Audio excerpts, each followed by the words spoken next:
السلام عليكم ورحمة الله. مرحبا بكم معي من جديد على القناة. كنتمنى تكونوا في صحة جيدة إن شاء الله. يلقاكم هذا الفيديو نتوما في أحسن الأحوال.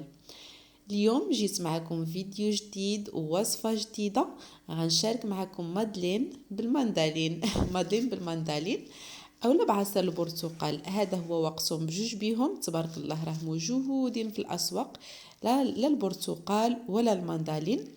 المهم اللي عندكم متوفر غتستعملوه.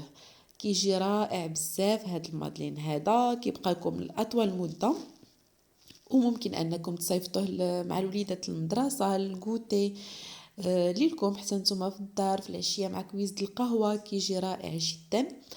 المهم هاد المادلين ما معدلاش انا، معدلاه حماتي، كيجيها غزال بزاف وديما كتعدلو لنا هي. غنبدا معكم على بركه الله. غادي ناخدو كاس ونص ديال السكر، سكر سنيده العبار بكاس ديال العنبه. غنضيفوا عليهم 3 ديال البيضات يكونوا بالحجم الكبير وبدرجه حراره المطبخ. غنزيدوا عليهم كيس ديال سكر فانيلا، وكنكونوا درنا عصير ديال المندالين اولا ديال البرتقال. حتى هو كنضيفو كاس ونص. كاس ونص الكاس اللي دينا به العبار ديال السكر سنيده كنديو به العبارات كاملين. من بعد كنضيفو كاس ديال زيت المائده، غير كاس واحد ماشي كاس ونص، وكنعملو الخليط ديالنا يتخلط حتى كيندمج لنا مزيان مع بعضو. داك السكر كيندمج مزيان مع البيض والزيت والعصير، وما كيبقاوش داك الحبيبات السكر باينين، خصهم يذوبوا نهائيا. هنا كنمروا كناخذوا واحد البانيو وكناخذوا 3 الكيسان ديال الدقيق الابيض يكون من نوعيه جيده.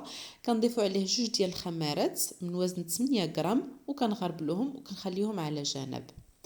من بعد كنضيف واحد معلقه ديال الخل على داك الخليط ديالنا وكنخليوه يتخلط مزيان.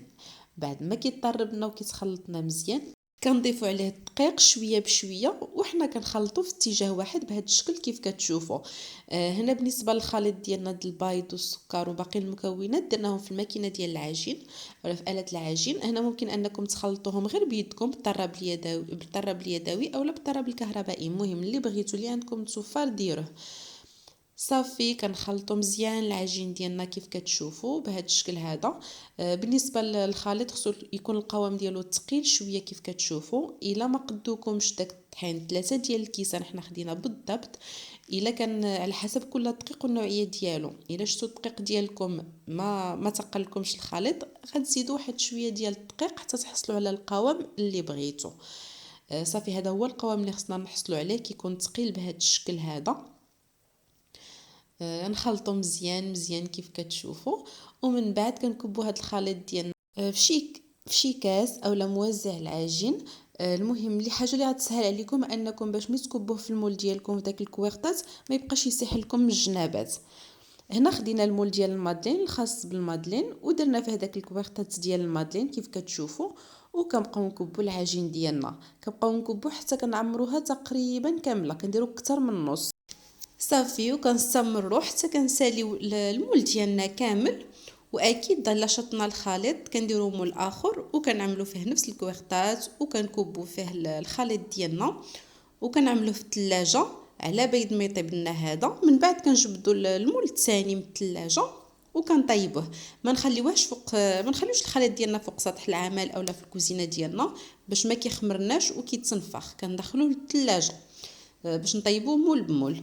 اذا كان فرن صغير عندنا طبعا. صافي كيف كتشوفوا كنكملوا الكويغطات ديالنا كاملين بهذه الطريقه، وكيف كتشوفوا كنعمروهم تقريبا اكثر من النص، كنعمروهم بزاف باش ملي كيطيبوا كيتنفخوا كيعطيونا ديك المنظر الزوين ديالهم ملي كيتشقوا لنا اولا كيتقسموا لنا. في هذا الاثناء كنكونوا ديجا شاعلين الفرن ديالنا. كنشعلوه قبل ما نبداو نخلطوا الخليط ديالنا من الاول. كنشعلوا اول حاجه كنشعلوا الفرن، كنشعلوه على درجه حراره 170 درجه من الاعلى ومن الاسفل.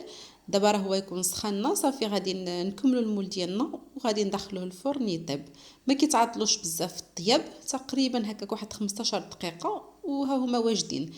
على حسب كل فرن عاود مره طلعوا عليهم غير من الجاجه، ما تفتحوا لهمش باش ما يهبطوا لكمش. وشوفوهم لبنوا لكم تحمروا صافي خرجوهم. صافي غنخليو هنايا تنكملوا المول ديالنا كامل باش تشوفوا النتيجه النهائيه.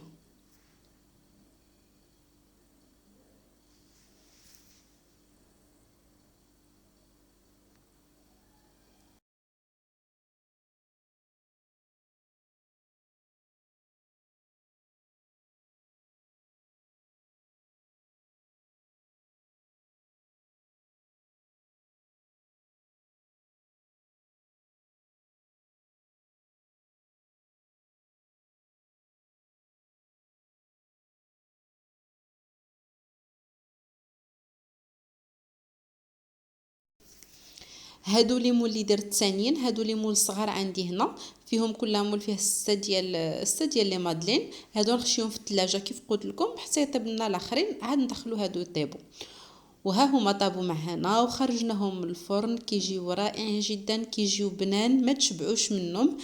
الصراحه كينفعوني بزاف، كنعطيهم لولدي يديهم معاه الكوتي ديال المدرسه اولا في الفطور اولا لينا حنايا في الكوتي حتى حنا كناكلوهم.